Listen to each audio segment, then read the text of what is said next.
আজকে শিখব পঞ্চম শ্রেণীর শিক্ষার্থীদের জন্য এক কথায় প্রকাশ। তাহলে চলো শুরু করি। রক্ত দিয়ে লাল করা হয়েছে যা রঞ্জিত, মনের ইচ্ছা, শখ,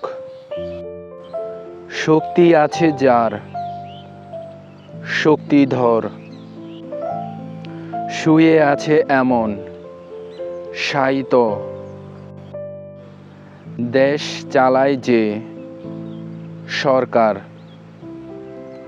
একসঙ্গে শব্দ করা বা কথা বলা, সমস্বরে, রাখাইনদের নববর্ষ উৎসব,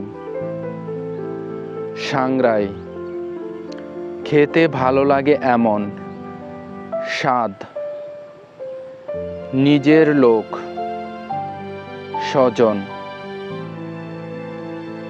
সোনালী রঙের বনলতা, স্বর্ণলতা।